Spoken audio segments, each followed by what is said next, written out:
Welcome to PitStop 12. The following video is one in a series of clips designed to highlight the latest features available in PitStop, version 12.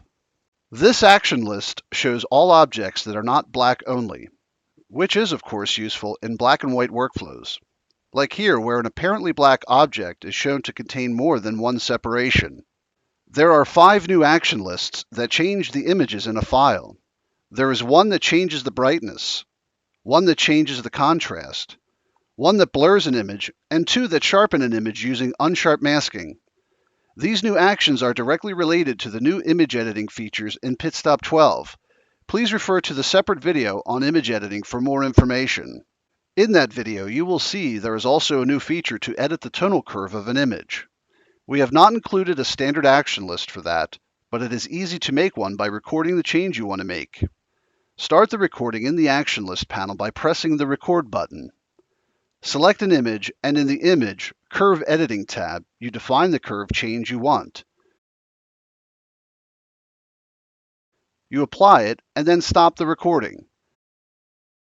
PitStop will add a Change Image Curve action. Name the action list appropriately, and click OK. We have also added a few action lists that make it easier to analyze a file by assigning certain objects to certain layers. This is best illustrated with the action list to isolate images, text, graphics, and gradients. When you run this action list, 4 layers are created with, on each layer, the objects of the corresponding type. By switching the preview of the layer on and off, you can easily see what objects are images, text, and so on. Please note that this operation does not change the order of the objects.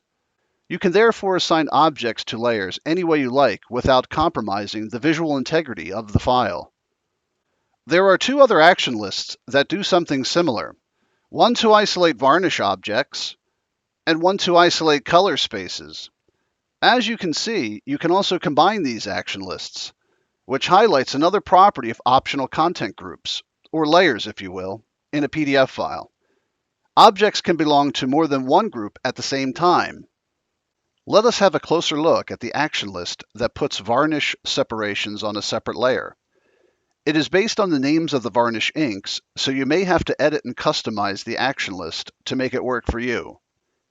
Another interesting application of this action list is that it allows preparing the file for review by someone who uses Acrobat Reader. As there is no separation viewing functionality in Acrobat Reader, checking whether the right objects are set in a special color is normally not possible.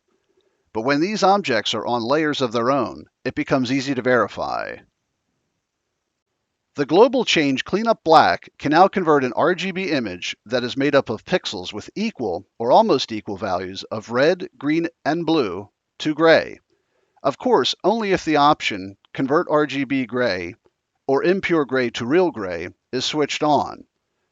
In this RGB image, there are patches with different percentages of RGB, and after running the global change, we find the same percentages, but now in device gray.